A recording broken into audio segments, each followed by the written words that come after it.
like it's winter, it's negative 20 degrees outside. That animal right now, it's resting. The more we chase it, the more exhausted it's going to become, the more we're disturbing it in its natural environment. And so our jobs as photographers, as much as possible in that situation, is to try not to influence the behavior of the animal, try not to disturb its natural way of being there, right? And I think the more we just ask these questions of ourselves in terms of like, okay, yeah, I want to get closer, but what does that mean? What happens if I do that? Hi, welcome to Shutter Trails. Today I'll be interviewing Matt Payne. He's a Colorado-based photographer, adventurer, educator, climbed the 100 highest peaks in Colorado, the 500-mile Colorado Trail. He's got a book coming out soon that we'll be getting into today.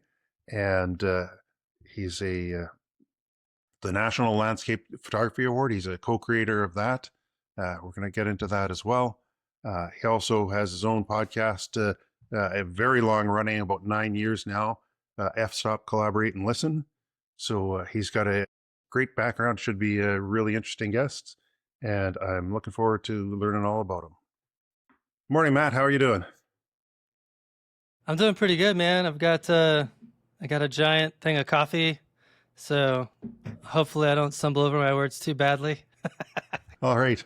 Well, yeah, it's early morning for me here on the West Coast. Not quite as early for you, but yeah, hopefully we both make it through in one piece. Yeah, I think we should be okay. So first, I thought we'd start finding out a little bit about your background. Like I said in the intro, you've been podcasting about photography for around 9 years now. But I'd sort of like to know how you got into photography and your journey forward to this point in it. Sure. So my journey into photography started back in 2010-ish. In 2008, after my son was born, which sounds wild because he's 18 now, I made the decision that I wanted to climb the highest 100 mountains in Colorado. And I had already done probably 20 of them throughout my childhood with my parents. A lot of the easier ones, because there's a lot of them that are just like walking And you waited up till hills, you had basically. a young son to do 100 of them. That's crazy. I know it sounds counterintuitive, but Yeah. a lot of it was driven by some personal circumstances. Like I was getting lazy. I was playing a lot of video games. I'm sure people have heard of World of Warcraft, but I was addicted to World of Warcraft and playing it until like 2 in the morning every day, and drinking like 5 Pepsis a night and just getting fat and lazy. And it was also pissing my wife off a lot. She was like, all you do is play this stupid video game, and I need you to stop. And I was like, Yeah. 10-4, gotcha. So it was like a wake-up call for me, and Yeah.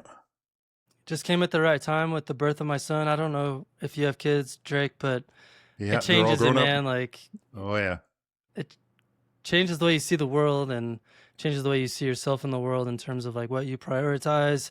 For I'm an sure. only child, so I was selfish and stupid. And when you have a kid, it's like, whoa, there's more than me now. So Yeah. anyways, made that decision. And fortunately for me, my dad had climbed a lot of the same mountains back in the 70s and 80s and early 90s. And he worked in a building that was really close to where I worked. So at lunch, we would take walks all the time together just to stay in shape and stuff like that. And I'd have a mountain climb trip coming up, and I'd be asking him all these questions like, what was it like to do this? And what route did you take here? And what do I have to think about? And I had to like pick his brain that way because he didn't have any photographs or pictures or written descriptions or journals or Right. anything. And that was kind of like an aha moment for me. Like, it would be cool for me to be able to show other people, including maybe my son in the Right. future, what it's like to do this mountain climbing stuff in Colorado. So at the time, I had already had a camera. It was a Sony 8 megapixel kind of point and shoot with a 8 to 200 millimeter zoom lens on it. It was actually a pretty nice camera for back in the time. Yeah. But I didn't know how to use it. I would just use it in auto mode. But I was finding myself in all these beautiful locations while I was climbing mountains and early light and just amazing stuff.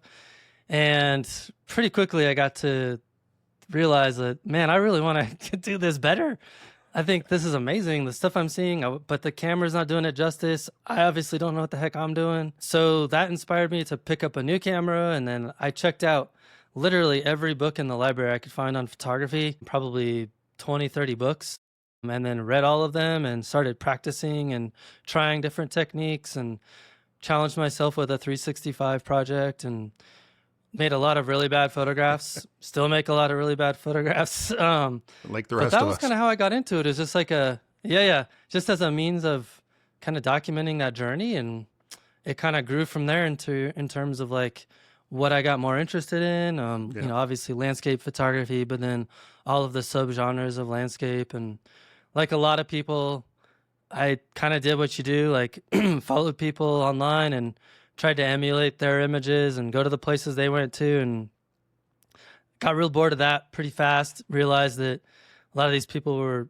showing up at the best possible moments ever. And even worse, from my perspective, a lot of them were just kind of creating fake versions of these images with Photoshop and Yeah. stuff like that. And once I figured that out, then it was, I kind of had like I would say it was almost like a crisis internally in terms of like, wow, is this really what it takes to be good in photography? Is just create these fake photographs and become popular online? Is that really what this is about? Yeah. And but yeah, that's kind of leads into other topics, but that's answers your question hopefully.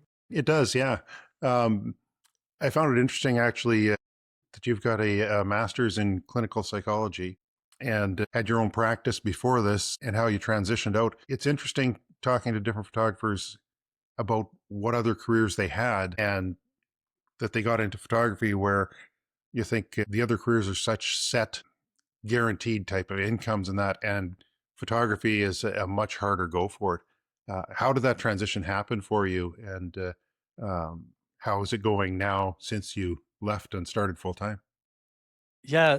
Well, just real quick, I never had my own practice in psychology. I had worked for several companies where I would provide counseling services. One of the first ones I had was I was a counselor at a methadone clinic where we Hmm. helped people addicted to painkillers and Right. heroin and things like that.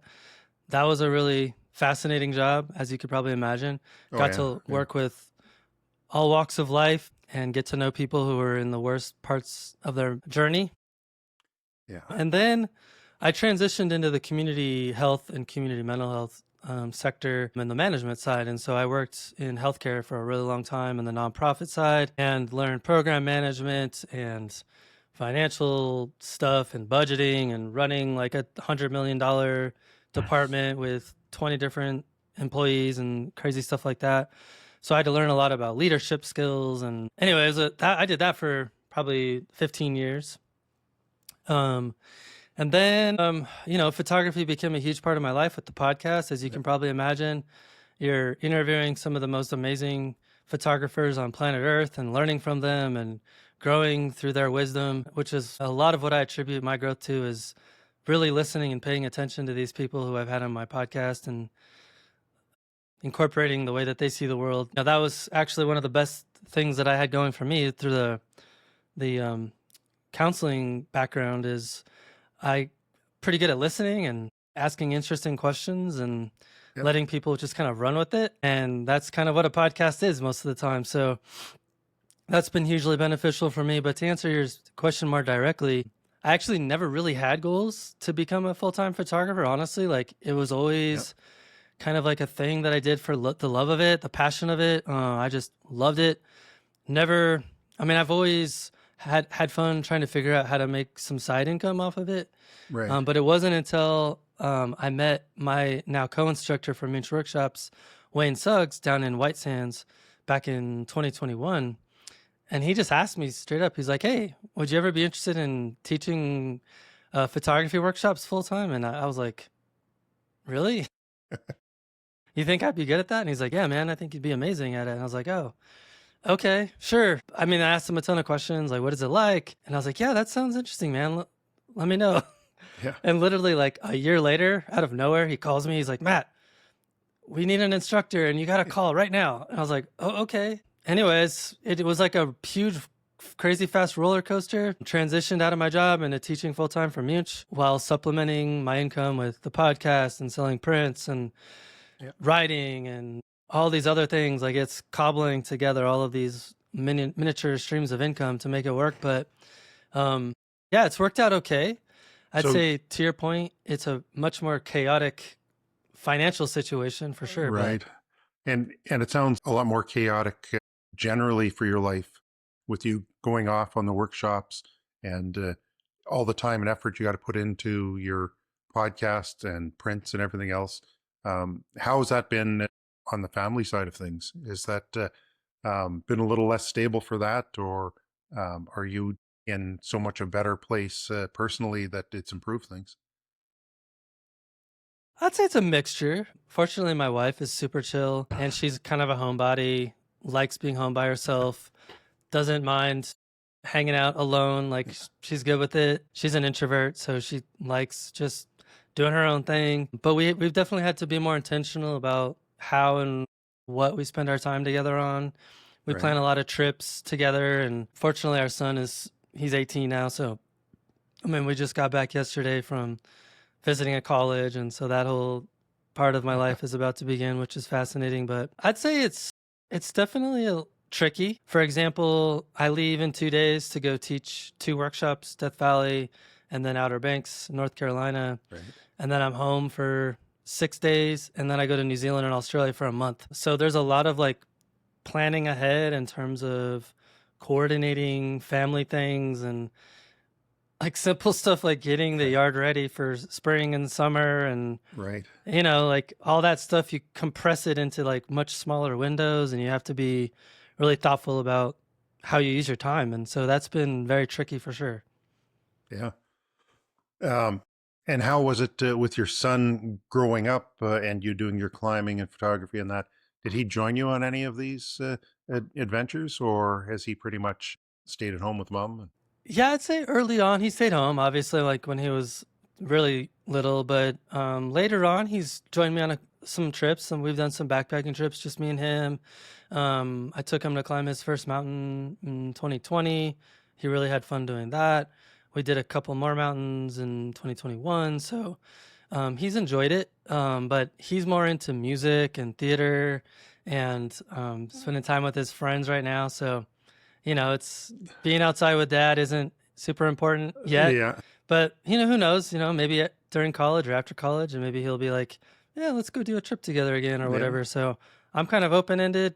I don't You never push got the him. I don't force him to do anything. you never got the photography bug from you? No, No. it's more like, what is my dad into? And I'm going to do the opposite. Yeah. Yeah. So a typical teenager. Yes. Yeah. Well, you did mention the podcast, F-Stop Collaborate and Listen, and um, talking about the people that you interview and that. How did you start with the podcast? It's interesting. When I moved from Portland, Oregon to Durango, Colorado in 2015, I found myself in kind of this lull, photographically speaking. I wasn't inspired to pick up the camera, and I kind of felt like photography was slipping away in terms of something I cared about. And I didn't like that feeling. And so I kind of looked online for podcasts because I was really into podcasts and I loved listening to different shows and stuff like that. And I couldn't find anything that kind of inspired me to be more interested in landscape photography and Right. learn more things that I don't know. And so I was like, maybe I should just create my own podcast. Yeah. Why not? I had made all these connections with people over the years somehow, not because I was a good photographer, but because I was just really social and I was really interested in other people's photography. And Right. way back in 2010, I wrote this really lengthy article on my mountaineering website where I featured the top 20 photographers in Colorado at the time. Hmm. And so I'd made all these connections because that article still even today ranks in the top 5 for all these keywords on Google. And so it helped to elevate those photographers because of that. And I think they were grateful for that. And so whenever I reached out to them for something else, they're like, yeah, I'll do whatever you want, kind of a thing. So, but yeah, I was really just not feeling it in photography land. And so I was actually at my son's basketball game at the time. I think he was 7. And I don't know if you've ever been to basketball games for 7-year-olds, but it's not super interesting or entertaining. Yeah, yeah. Yeah, but like I spent most of the game uh, making a list on my notes app of people who I could have on the podcast, and I came up with like 50 or 60 names, and then that's from there. I just started reaching out to people, and I didn't know anything about podcasts, how to record, how to edit sound. I had to do all this research, but I like doing that. I like learning new Yeah. skills, and so that's how it started, man. You ever feel intimidated by the guests you're interviewing? I used Yeah, to, yeah. but I got some advice from supervisor I had probably 20 years ago when I think I was going to like some super crazy important meeting with like a bunch of CEOs from healthcare organizations, and then me, I was just like some middle manager. And I mean, it's pretty simple. She's like, yeah, they put their pants on one leg at a time, just like you. Yeah, yeah, Whenever I have like a really big name person on my show, I just remind myself of that, and that pretty much does the trick for me. But yeah. I think after years and years of doing it, I've become more comfortable with those kind of conversations. So yeah, it hasn't really hit me that way, but I Right. could see how it would. Well, I was looking at your list, and you've interviewed some fantastic photographers. Not all of them I know, and I think I'll have to go back to some of your earlier ones because, like I see, it sounds like there's a lot of great photographers that I should know. I did notice on the list you've got, you started episode 2 on the 9th of April, 2017. What happened to episode 1?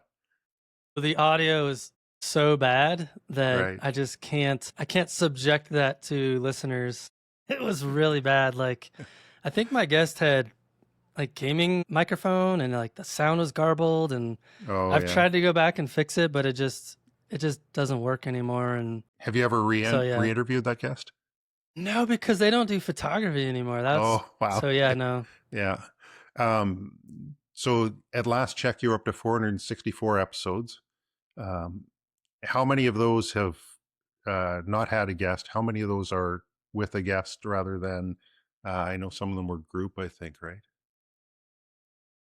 Yeah, to date I've never done one without a guest. So several of them are either panel discussions Right. Yeah. or 2 to 3 guests. I have this little series of interviews that I like to call Artists Asking Artists, where I invite another photographer to bring on one of their favorite people, Right. Yeah. and we kind of tag team hosting the episode. Most of those I do based on people just sending me an email like, hey, I want to do one with this person. But as you can imagine, those panels are a little bit more tricky to coordinate. But Yeah. yeah, to date, I've never done one I've never had one that's just me. Right. Would you ever consider doing something on your own, or is it's all about the guest? And even though you've got a lot of I think experience and a lot to offer, that's not what you want to put out there. I've considered doing some like that as like bonus episodes for our Patreon audience. And Patreon's mostly how I monetize Right. the podcast, by having people who love the show contribute, like such as people like yourself. I know you've been a long time supporter of the show, so thank you for that. Oh, you're welcome, Matt. But in terms of breaking the format, I'm hesitant to do that, mostly because as a listener of other podcasts, when they break from the format too much, I don't usually like it. So Right. I have to imagine that most people wouldn't like it. Although who knows, maybe people are like, actually, you should just do that. Yeah. But yeah. Yeah. And you mentioned your Patreon episodes. Can you tell us a little bit about them, what you offer in them compared to your regular episodes, and why it might be worth it to somebody to actually be a Patreon? Yeah, appreciate that. So usually what happens is having a really good vibe with a guest, or we have extra time and there's a subject that we haven't covered yet that I really wanted to dive into, or maybe there's a subject that we covered that we could go much deeper into.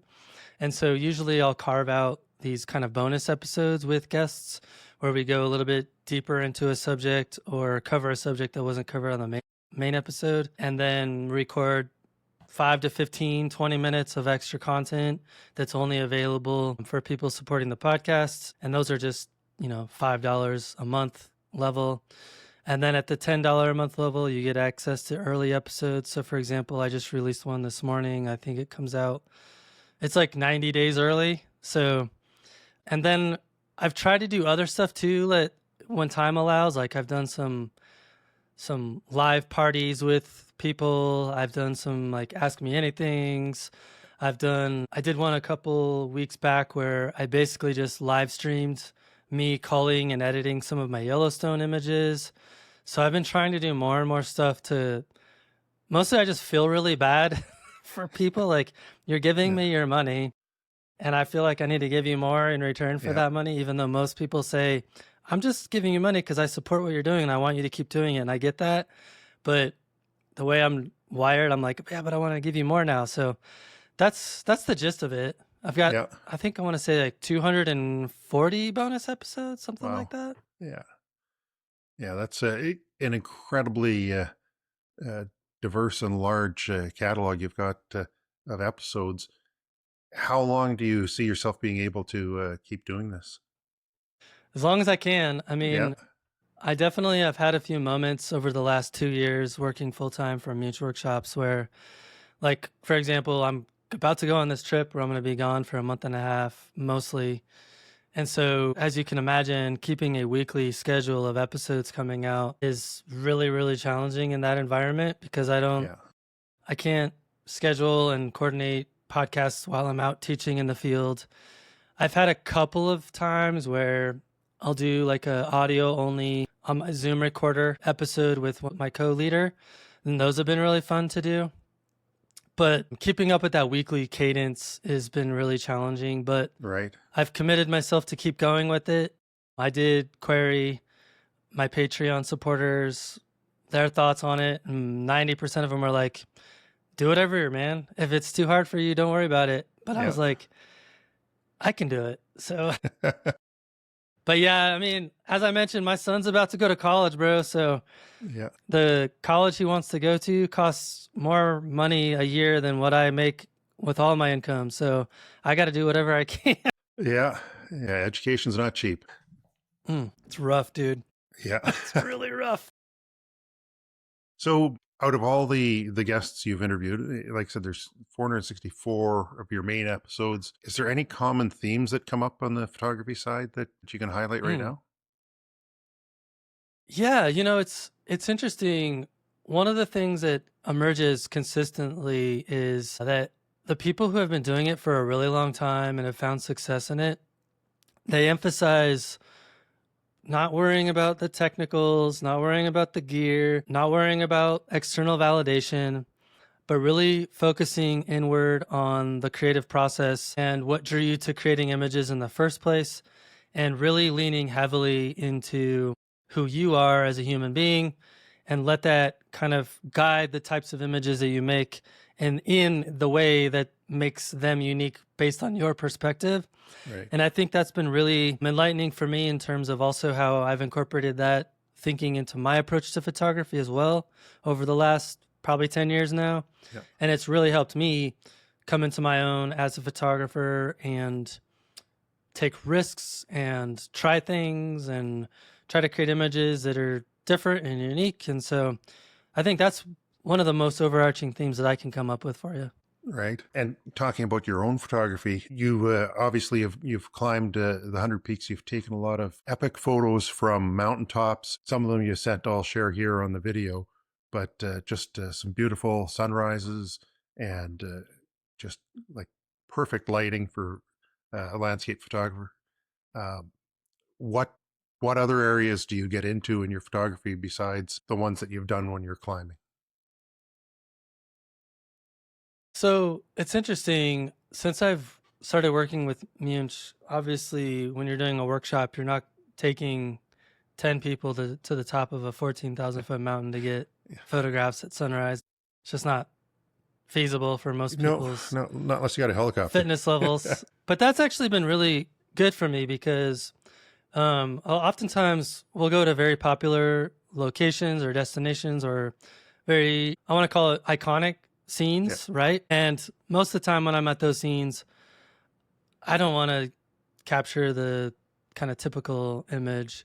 And so I like to try to find something weird, different, unique that's speaking to me. So, like, for example, in Norway, we were at like one of the most epic, kind of iconic spots that everyone goes to.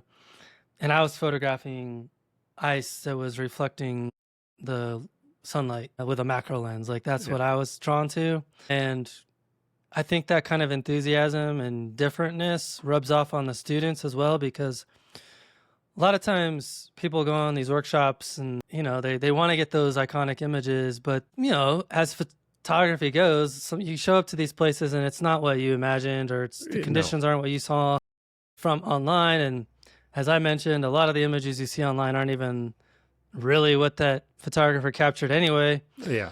They photoshopped in a different sky or whatever. And so being able to show people how to find images that are different and unique at these iconic locations has been really healthy for me. And it's been a really great way for me to stay enthusiastic about the craft of photography, because I'm always on the hunt for something that just catches my eye, that is different and strange and unique. And so that's been really good. For example, in Norway, I've probably got 1,000 photos of water reflections that I really enjoyed. We were at this very popular coastal city that has this really cool bay that comes into it with all these sailboats and stuff. And everyone's photographing the big wide scene with the fishing village and the ships and the cool buildings and the mountains in the back. I mean, it's beautiful, right? Yeah. But I was captivated by the way that the water was rippling, and it was creating all this really cool motion in the water. And then the light was hitting the tops of the masts of the sailboats, creating all these weird lines in the water. And so I was photographing the heck out of that stuff. So that's been really fun for me in terms of just if something catches my attention, that means there's probably a photograph that I can make with it. And I love leaning heavily into that. Yeah. And I saw you did some astro as well. Yeah, we do quite a bit of astro on these workshops, and it's been fun learning new processing techniques. I kind of fell out of love with astrophotography back in, I don't know, probably 2018, 2019, because all of the people who were, this is going to sound weird, but all of the big name astrophotographers that were getting popularized online, for whatever reason, I figured out that the images were not quote unquote real. They were all just composites of. What happened was, this person who I thought had the best astrophotography I've ever seen, I noticed that in all of their Milky Way photos, there was this puff of cloud in every single sky. Right. Every image they've ever had. All the same. And I realized what they did is they've tracked one Milky Way, and then they just kept dropping it into different compositions. And once I had that realization that people were doing this, it just really soured the whole thing for me. Yeah. Because I didn't want to do that. Right. And it seemed to me that that's what people were doing in order to get attention. Yeah. Not to say that I do photography to get attention or whatever, but I didn't want to be kind of lumped into that way of thinking. And so I pivoted to really just trying to do totally different, strange, unique stuff, and that doesn't require the use of that kind of stuff. So that's where I landed. Yeah. And it seems like a good time to ask a little bit about ethics in photography, and both with the image itself and the way you're capturing it. It's something that I'm concerned with, and I know from the Natural Landscape Awards and your photography that you are as well. So just hear a little bit on your viewpoint there. Yeah, for whatever reason, I've always grown up, if there's an easy road and a hard road, I'm going to take the hard road, mostly from a pride perspective. I like to be proud of my accomplishments, right? And when I've dabbled in the past with creating images in that style, I just didn't feel that sense of pride. And obviously pride and ethics are completely different things. Yeah. But oftentimes what I've found with that style of image making is that it's often accompanied with language, and also the belief on the part of the viewer that that's actually what the photographer witnessed and experienced. And oftentimes you read captions of these images that kind of glorify how incredible it was to be there to witness that. And all of this stuff that, is completely just, for lack of a better term, just horseshit, right? Yeah. And what I found is that a lot of people are doing that kind of stuff. Well, there's lots of reasons people do that stuff. Mostly it's for fame, fortune, and attention, Yeah. or to gain social media notoriety. Or oftentimes you'll hear people say, like, well, I'm just doing it because I want to create artwork. That's fine, but I don't understand why you have to lie to your audience in order to create artwork. Like, you can create artwork and then say, yeah, I dropped in this Milky Way that was from a completely different location or whatever. But most people don't do that because No.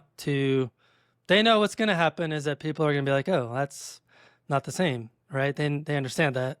Yeah. They understand that people aren't going to be as impressed by it, and so they're not going to disclose it. And Yeah, I find that you've to got that be limited time on disingenuous. Instagram to catch someone's attention or wherever it is, and people want that big epic photo there, and they're not willing to put the effort in to climb those 14,000 foot mountain to get that shot or to do what's required, right? Right. And I think, there's been actually a lot of psychological research about this stuff. And that's probably what also is informing my views and positions on it, including also just philosophy and ethical considerations, lots of research on this stuff. But from the psychological perspective, we know through research that things that require more effort, you're going to take a lot more pride in, and you're going to Yeah. be happier to create them. You're going to be more enthusiastic about them. You are going to have a higher level of connection to those things. That's not to say that all good photographs require tremendous physical effort. That's not what I'm saying at all. But Right. if you're going to choose the path of, oh, I'm just going to go capture this photograph in the middle of the day or blue hour, and then I'm going to drop in a Milky Way from another location, and then I'm going to call it good, Yeah.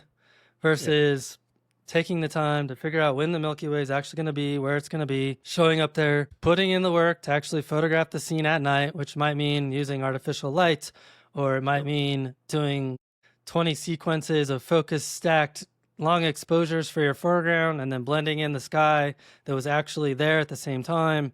Like, yeah, it's a lot more work and a lot more effort, but it's actually what you experienced and what you. Yeah, for sure. And I think that's one of the things about photography too, right? I think most people, when they see a photograph, they have this equivalence to that representing something that actually was or is.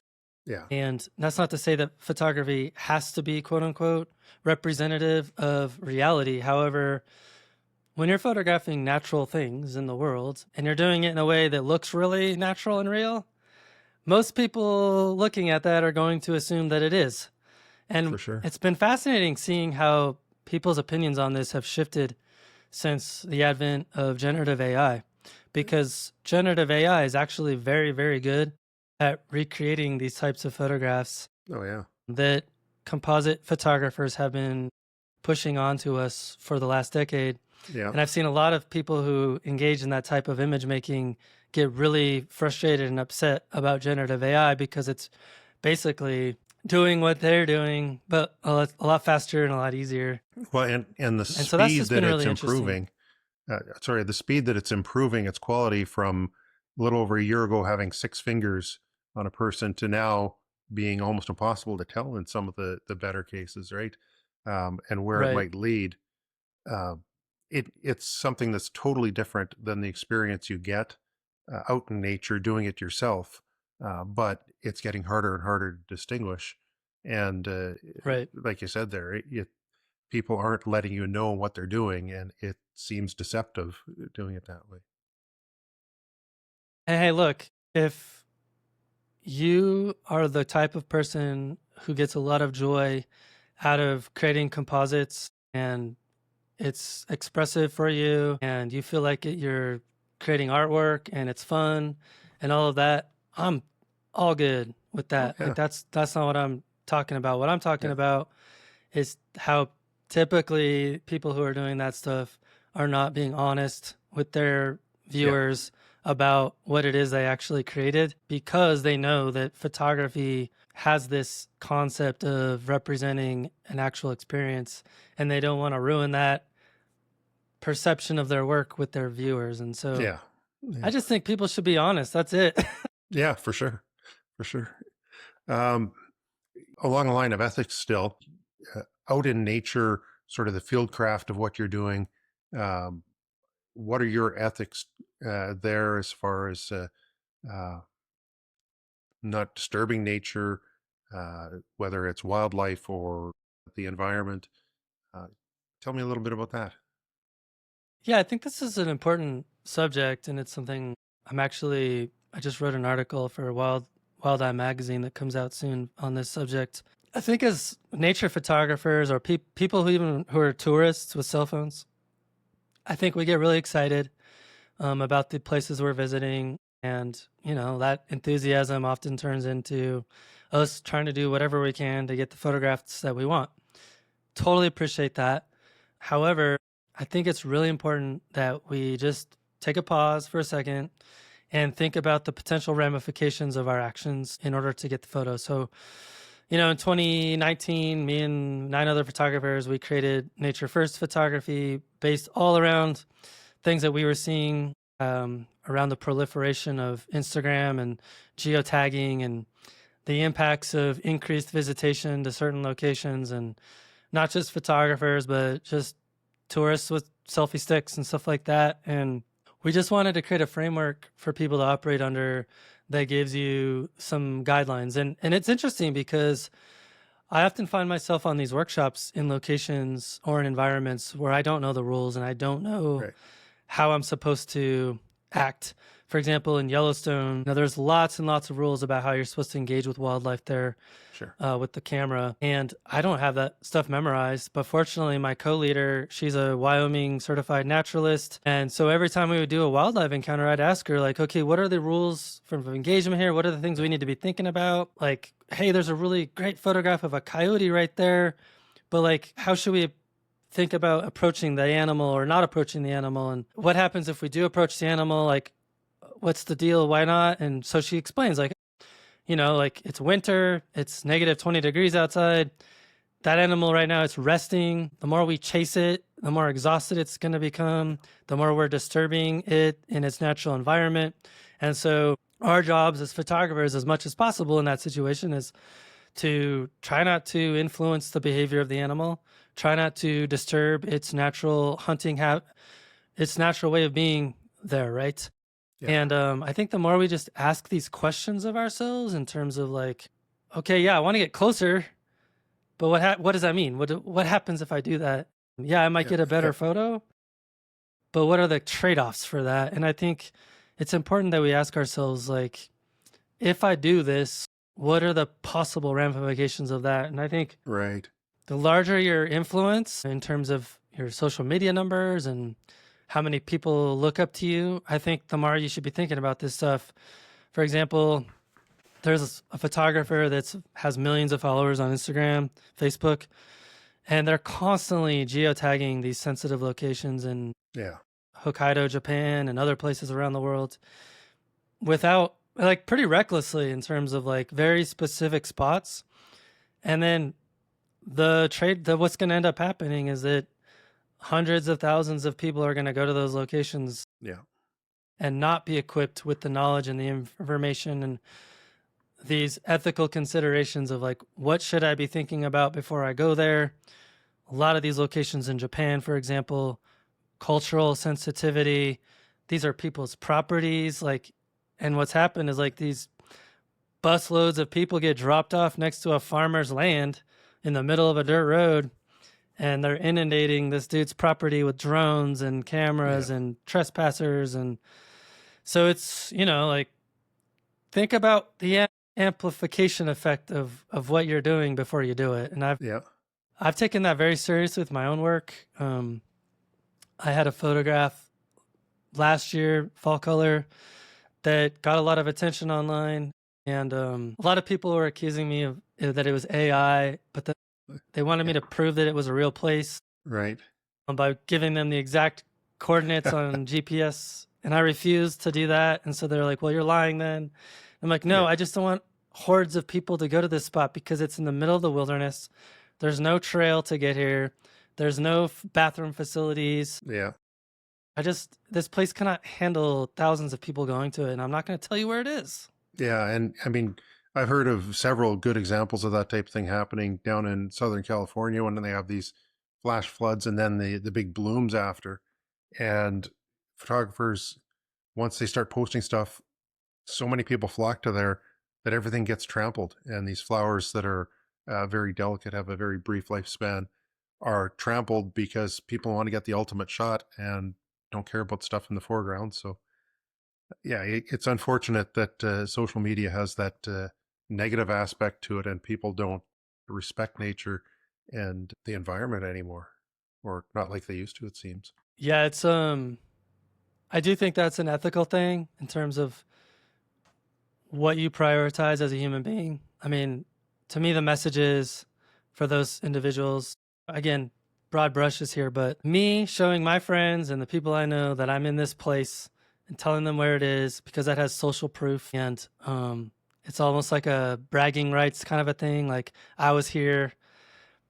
You're saying that's more important than the future of that place for other people to Yeah, experience it the way you got to experience it. And I think that's really short-sighted, selfish, and to me, it's tragic. yeah, People are yeah, putting own personal priorities above everyone else's and also above the places that we love, and that's really sad to me. yeah, it is. But on a more positive note, you've taken this with your co-founders and the concepts of the ethical photography to the Natural Landscape Photography Awards. Can you tell me a little bit about them? And I know that they're going to be opening up soon for entries. So now's probably a great time to hear a little more about it. Sure. So NLPA, we founded that in 2021. It was myself and three other photographers, Tim Parkin, Alex Nail, and Rajesh Jyotiswaran. And the creation of NLPA was really in response to the cumulative effects of the winners of the International Landscape Photographer of the Year being these hyper realistic, overly processed, overly composited landscape images, where it literally almost, well, not almost, it became kind of farcical in terms of like in their award books, they would have photographs of the same exact location, like literally on the same page, one location where the mountains are stretched and the same location where they're not. And they're both mounted up in the book with, it's like, to me, it's like, are you guys even looking at this stuff before you put it in here? And so, and whatever, if people like that kind of photography, it's fine. But what I noticed is that I wasn't the only person who thought it was ridiculous. And a lot of people online were starting to express their frustration around that type of photography continually winning awards and becoming the standard, if you will. And so I was like, the only way, instead of complaining about it, which is usually what we do as humans, I was like, I'm going to put my money where my mouth is, and I'm going to create an alternative to this that has specific rules around what you can and can't do with Photoshop, around how you edit your photos. We're not saying no editing, but we're saying like, you can't do these things Yeah. to create like this unrealistic version of an image. And then we put together a panel of the world's best photographers, and we rotate that panel around, and it was a massive success. We had over 12,000 photographs entered in our first year from like 1,100 photographers in 60 countries, something like that. And so it was obvious to me that a lot of people, what we were creating resonated with people. We also wanted to create a community around the competition and make it more than just another competition. Right. And so we very intentionally, as you know, every year we curate a coffee table fine art book that costs us like $40,000 to create every year. And what we've done is not just the winning images that did well, but also a very curated list of images that resonate deeply with the judges and with us as the co-creators. And then we structure the book in such a way where it has a theme and different categories of images and styles of images. And most importantly, if you are in the book, you get a copy of the book for free. So that costs us easily $10,000 in revenue to do that. But we felt like it was important that we give people something to aim for and celebrate for. And then if you get that cool prize of having your work featured in the book, that you get a copy of that for free, because I think that's really important. And then we've also gone on to create critique groups and more community focused activities to really help people improve their photography, not just getting you didn't do well this year, but other mechanisms of feedback. So every person who enters, every photo gets a certificate with it that shows you how it fared with the judges, what phase of our judging process it landed in, how that compares to where you sit with the other entrants within the competition that year. And hopefully the goal, right, is to make incremental improvements in your photography so that those scoring mechanisms are improved over time. Right. And we've gotten a lot of feedback from people that they appreciate that. Now, obviously, in a perfect world, we would give people like mower specific text feedback, but it's really difficult to do that with 10, 15,000 images. But we're really proud of what we've created, and we think that a lot of people have found it enjoyable to be a part of the process, and we hope to continue it as long as we can. We don't make money on it. There's like a lot of people like, oh, you just created that to make money. Like, no, trust me, we make way less than minimum wage to work on this project, but we found it was important to us, important to the community, and so we continue to do it. And where do you get your judges for? Is it, are you the core judges, the initial co-creators, or you're bringing in outside judges as well? So every year we have 5 outside judges that we bring in. And typically what we're trying to do is this balancing act of a few things. One, people who we know have a skill for evaluating images. That's somewhat difficult. 2, people that have at least some known presence in the community in terms of name recognition. 3, people who actually have the availability in their schedule to do the judging process. 4, we want to have a geographic representation across the world in terms of not just having all American judges or all European judges, but we want to have judges from all over the world as much as we can. And then lastly, we try to have people who demonstrate different styles of photography within their preferences and the way they shoot, so that when we go through the judging process, all styles of landscape photography can be fairly evaluated and elevated. We've got, like this year, we've got Wayne Suggs, who's one of my co-instructors for Munch Workshops, and he's known for super wide angle, really colorful, beautiful stuff, a lot of night sky work. He does a lot of work down in New Mexico of like abandoned ruins and rock art and petroglyph sites and things like that. We've got Albert Tross this year, who's also known for a lot of bigger scenes, but also similar to me, I think Albert enjoys a wide variety of like intimate and macro and wide angle. Like he loves it all. And he loves creating images of like mushrooms and lichen, which is one of our special awards this year. So we thought it would be great to have someone who's familiar with that genre. We've got Anna Morgan returning, and she's super into like these soft, pastel-y, more abstract images that are very difficult to like wrap your head around in terms of understanding what the subject is. And yeah, so we've got a great panel of judges this year. I know I've left off a couple of people's names, but we got Eric Bennett. He was our year 1 winner. He's coming on. So nice. Yeah, we try to mix it up. I think that's another thing that we do that's a little bit different. We're very transparent in our process and the way we're thinking about the competition. We're trying to give people as much information as possible. And we rotate the judges intentionally. We want, if you entered the last year and you didn't do well, maybe this year it'll be completely different because it's a completely different set of judges and they're going to see your work completely differently. So we think that's important too. Yeah, for sure. So how do you define the line between what you're going to accept and not as far as editing and anything like that?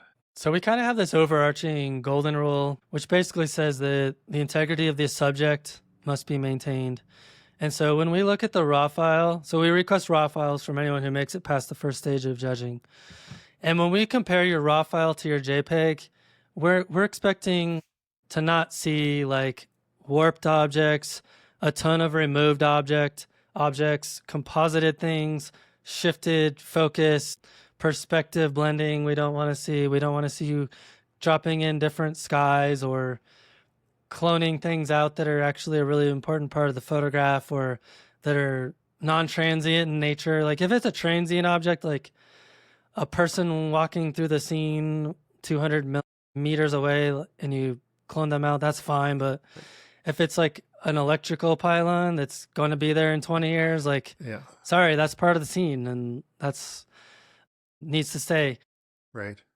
But basically, we want like anyone who has an understanding of the photograph limitations of the photographic process in terms of dynamic range, what you can and can't get out of a single file in terms of that the way we see the world dynamically through our eyes.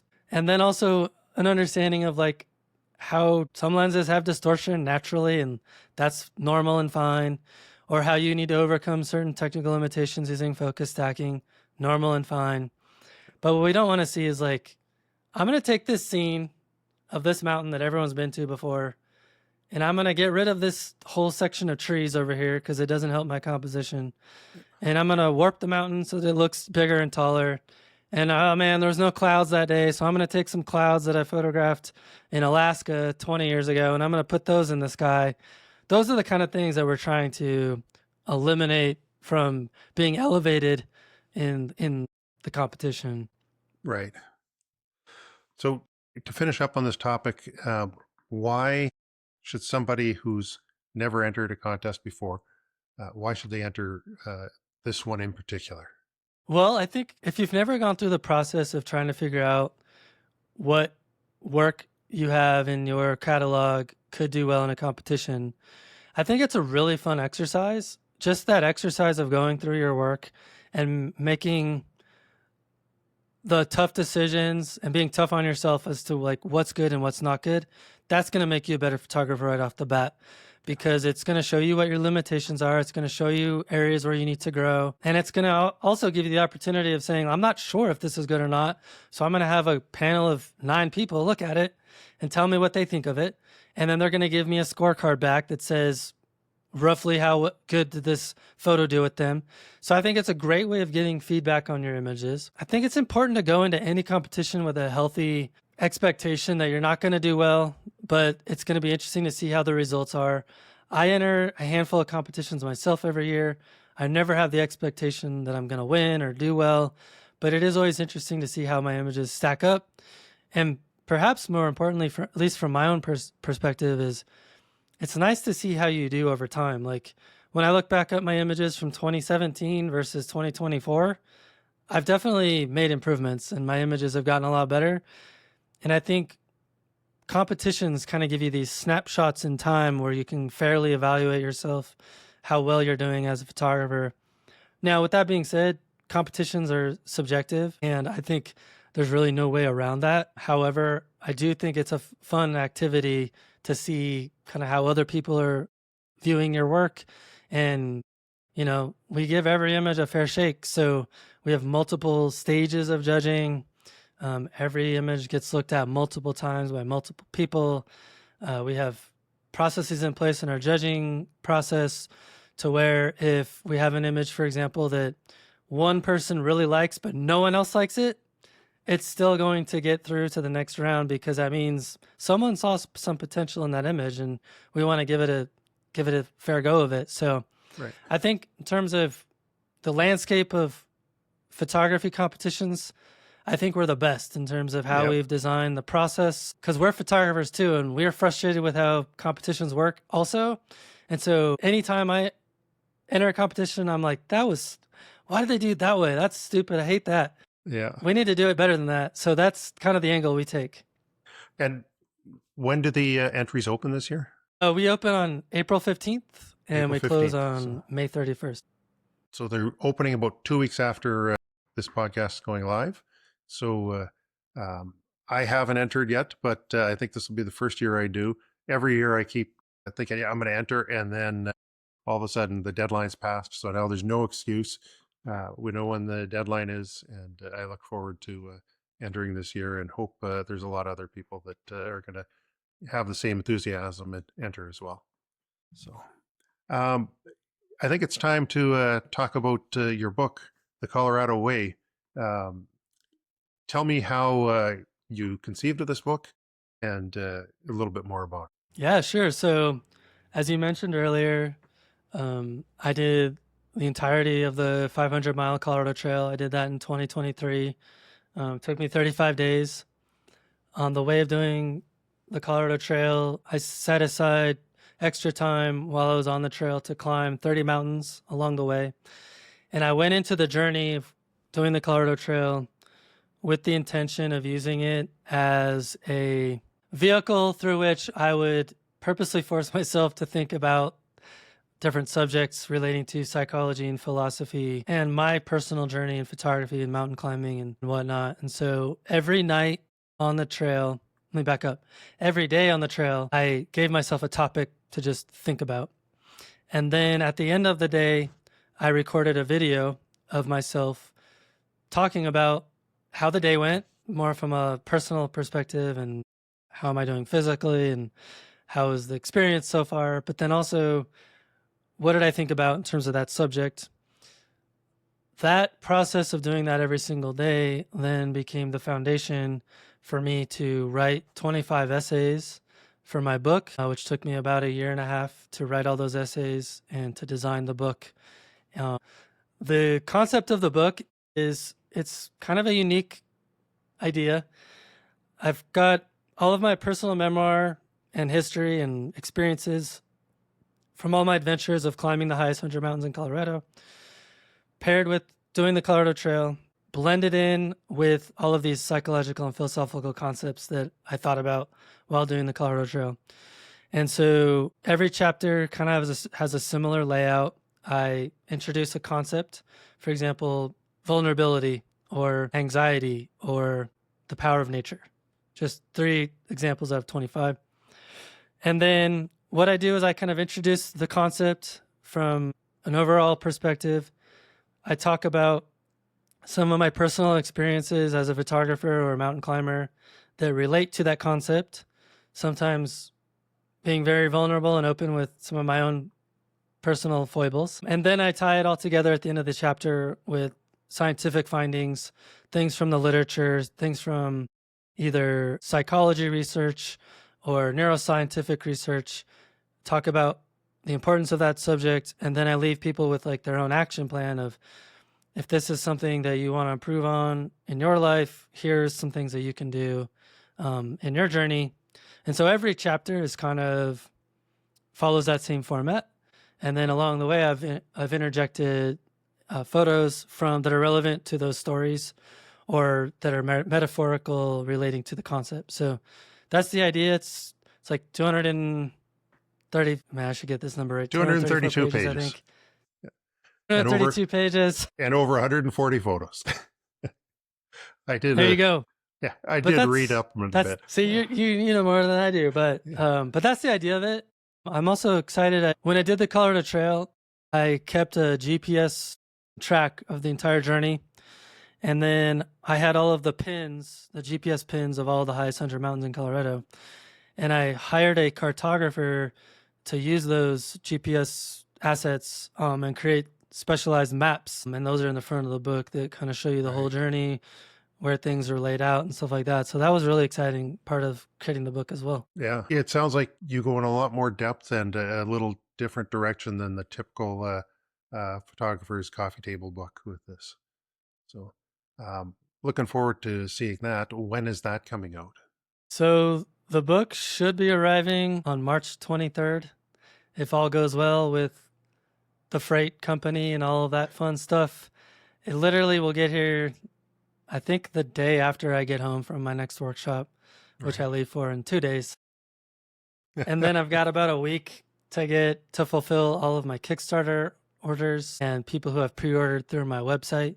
And then I've got another 1,500 copies that are going to a distribution warehouse where I'll be able to fulfill orders from there. So yeah, 2 weeks.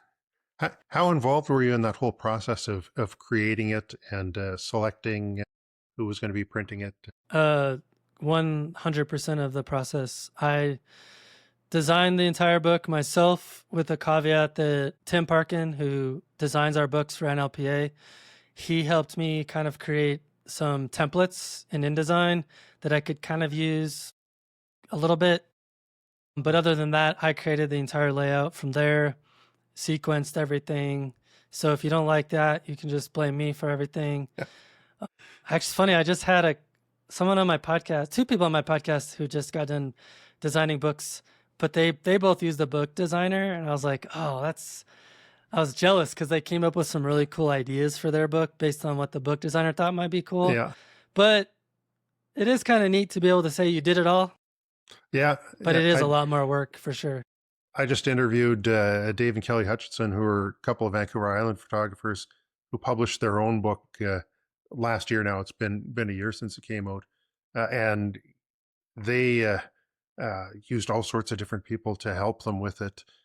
And so it's interesting to see the different ways that people put together their books and how they turn out in the end. So, like I say, I'm looking forward again to seeing yours here soon. If people are interested in getting a copy of your book, is there anywhere they can look at sort of a sample? I know you sent me a couple photos that I'll include with some of it. And where can they order it? Yeah, so if you go to my website, mattpaynephotography.com, there should be a banner thing at the top that says order my book. If you click on that link, it'll take you to the product page for the book. Within there, I have some samples embedded, and also I have a video you can watch that talks about the creation of the book, shows you some of the sample pages from within the book, things like that. So that's probably the best route to go. Great. All right. We're just about wrapping up here. Do you have any advice for photographers who want to improve themselves? And I'll let you go from there. Man, I could take this in so many different ways. I think it's really important, two things. One, to be easy on yourself and really continually ask yourself once a year, why do I take photographs, and what do I want to get out of creating my photographs?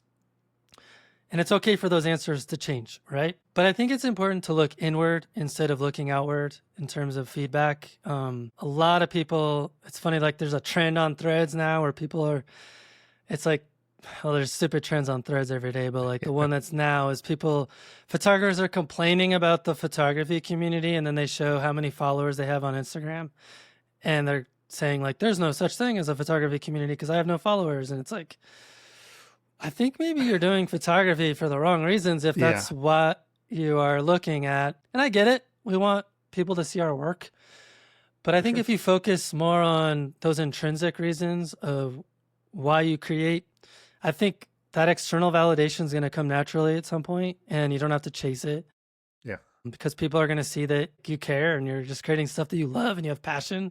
That's what people want to see.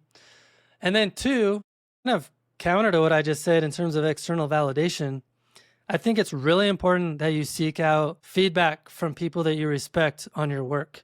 Right. And take it seriously, and don't be offended when they say things that maybe are counter to what you're thinking. Like maybe you're in love with a photograph and they say, here's all the things that you could do and improve that image. Take that kind of feedback and run with it, because the faster I did that with my own work, the better my images got. And I still do that today. If I'm not sure about an image, I have a group of friends that I'll send stuff to and I'll say, what do you think? And I tell you, every single time I do that, they catch something that I missed, or they give me feedback that is helpful. It doesn't mean I have to change the image or edit it differently, but it is good to get that kind of feedback and take it seriously. So those are the two things I would offer up. Thanks. That's some great advice, Matt. Is there anything else you want to add before we wrap up here? I'm going to include all your contact info in the show notes, where to get the book and the NLPA and that. But anything you want to say before we go? I'd say if you had fun listening to me and you think I'm interesting and you like my photos, consider taking a workshop with me through Munch Workshops. You can go to munchworkshops.com. I have a very busy schedule in 2026 and 2027, and looking forward to experiencing these amazing places with people that love photography. That's what it's all about for me. That's great. Thanks very much, Matt. You've been a fantastic guest. Look forward to talking to you again in the future. Have a great day. Thank you so much, Drake. Thanks for watching. I hope you enjoyed this episode of Shutter Trails. If you did, please subscribe, give it a like, commenting is great. And since we're just starting out and trying to build an audience, if you could share this with someone else, that would really help out. Thanks a lot. And I look forward to having you watch next time.